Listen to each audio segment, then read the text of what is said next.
Hindsight's a beautiful thing, isn't it? That's kind of why we're making this video entirely, but I wanted to open this video off with a question to Leafs fans who are tuning in. Because I think it's important to at least acknowledge how things have gone. So my question here is, would you rather have in the Toronto Maple Leafs today Nazem Kadri or TJ Brodie? That is the question that I'm putting out here to you into the universe, because there certainly can be a debate that goes on that says that one could be more valuable than the other. What we're going over here today is the Nazem Kadri trade, all the way back a year ago when the Toronto Maple Leafs traded their what was going to be third-line center and Kadri, who was making a $4.5 million AAV, to the Colorado Avalanche in exchange for Tyson Barrie and Alexander Kerfoot. Now, there was some other stuff involved in that trade too. The Leafs made a trade back for Calle Rosen. There was a whole bunch of stuff there. But when it comes to the overall main bones of the trade, the meat and potatoes, I guess you could say, not the bones. Yeah, the bones are a little bit of a different part of the trade. It was Kadri, Kerfoot, Barrie. That's it. But the reason why I asked you at the beginning, would you rather have Nazem Kadri or TJ Brodie on your team, is because the way the Toronto Maple Leafs have gone forward since that Nazem Kadri trade, it's kind of funny. Because if you take a look at the two assets, the main assets at least, that they got back in that deal, first off, Alexander Kerfoot is a guy who many people have been speculating was on the trade bait for a long time. There's many speculation as to whether or not he's even capable of being a third-line center for the Toronto Maple Leafs next year, and if he's better suited on the wing. That's a whole nother argument for another day, and that's actually something that Steve Simmons wrote about earlier this week, talking about how the Leafs don't have a legit third-line center because Kerfoot and Thornton, yeah, you think one of those is a top-9 caliber guy? Not really, at least when it comes to the center position, because Kerfoot can be a winger, it's just he's a lot better on the wing than he is at center. But we have the other asset in that main trade that came back as well, Tyson Barrie, who ended up not re-signing with the Toronto Maple Leafs and who instead went over to the Edmonton Oilers because, hey, Connor McDavid hit him up and he was like, yeah, man, I want to play with you. And, you know, that's pretty good. If Connor McDavid calls you up, you're probably going to answer too, right? So Tyson Barrie ended up going to Edmonton. The Maple Leafs, in retrospect, took on TJ Brodie, a former Calgary Flames guy who was replaced by the Vancouver Canucks' Chris Tanev. Chris Tanev was replaced by Nate Schmidt from the Golden Knights. Nate Schmidt was replaced by Pietrangelo from the Blues, and then Pietrangelo was replaced by Krug from the Bruins, and then the train stops there because the Bruins haven't actually acquired anybody on left defense. So that's kind of a funny observation there. But I wanted to talk a little bit about this Kadri trade once more, because I think, in just my own personal opinion, I'm going to lay it out there. Yeah, man, I think the Toronto Maple Leafs lost that trade in retrospect. And oh man, it took him 3 minutes to get to the point of the video. Yes, I know I'm going to steal a line here from the Legend of Thunder and his Call of Duty commentaries, but I love a little bit of foreplay when it comes to the commentary here. So that's why we don't jump straight into the topic. I love to give a little build-up. But the Leafs, ooh man, the Leafs. If you're taking a look at why they traded Nazem Kadri in the first place, it was because Kadri, who was a pretty consistent point producer in the NHL, 50, 60, 40 points throughout the years, was in a position where people were like, yeah, he's just too expensive. I'm sorry, man, you're $4.5 million. That's great, especially for the overall package that you have as a player, but we need to free up money. Plus the fact that there was the whole controversy with, okay, he's getting suspended in the important games. What's going on, Kadri? Are you serious, buddy? Keep your lid on straight. How can you play like this in the important games? That's a separate element of it, but it is something to consider. The Leafs traded Kadri because they needed defense and they needed a replacement who was cheaper than Kadri, which is why they got Alexander Kerfoot, who does make less than Kadri, and it's why they got Tyson Barrie, who was immediately added onto that number 1 right side. It's just, yeah, under Mike Babcock, Barrie wasn't great. Under Keefe, he was a lot better, I'll say that. But after Tyson Barrie left, you had yourselves TJ Brodie coming in, which is why I asked the question whether or not you would rather have a Nazem Kadri or a TJ Brodie. I know it doesn't work like that one for one because Kerfoot, the other stuff, those are added into the picture as well if you want to take a look at it holistically. But if you have a Kadri on your team, you're doing it because you want him to be your third-line center.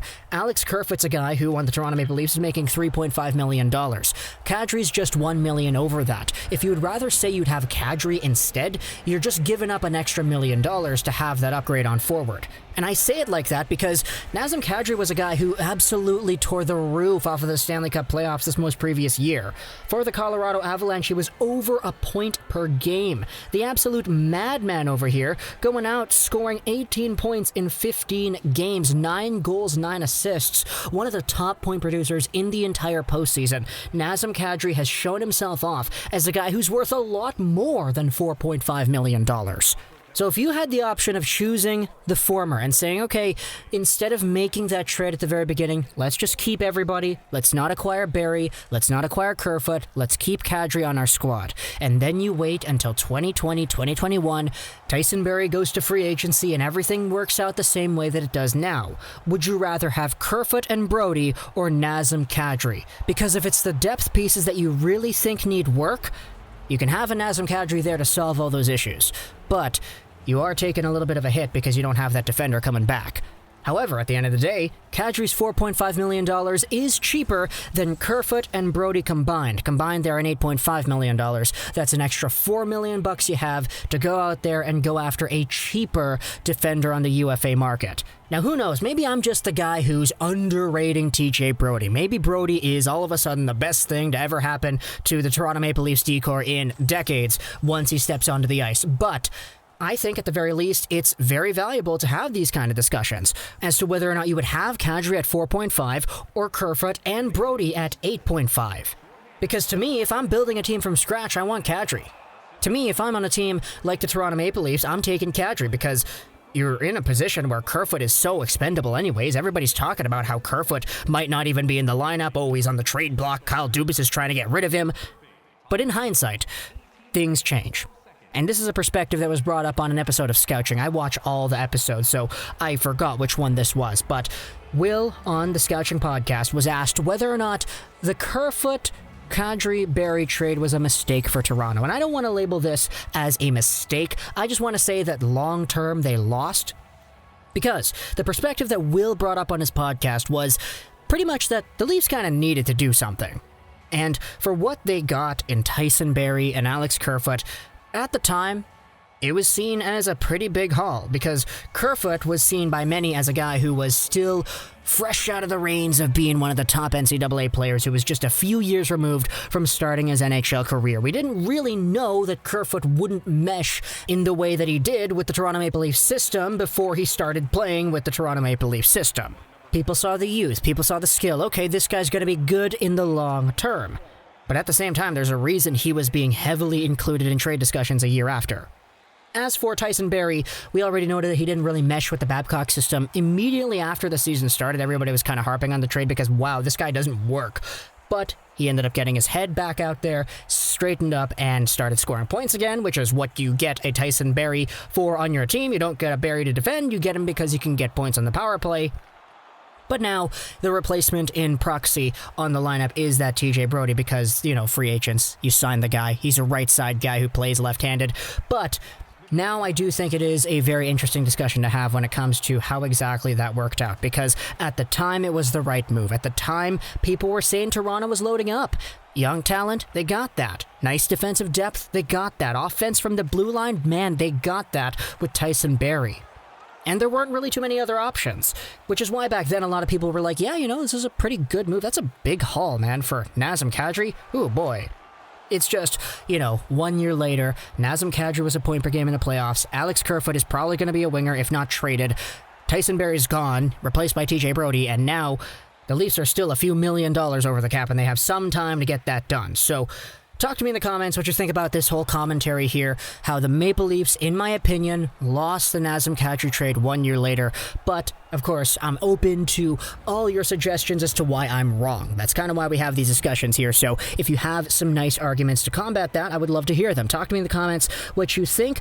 I certainly am a believer in Nazem Kadri going into the long term. I mean, the guy's not terribly old, so I still think he can do some very good things, especially since he has a few more years on that contract at $4.5 million. The contract expires in 2022, so that still is 2 extra years there. Kerfoot's a guy who I do believe in, but I will say I'm a lot more skeptical today than I was a year or two ago. And as for Tyson Barrie, I hope the guy finds his game once again with Connor McDavid. TJ Brody, I'm a big fan of him as well, so we'll see how he's able to mesh with this Maple Leafs blue line. But talk to me in the comments if you enjoyed this video. And bye.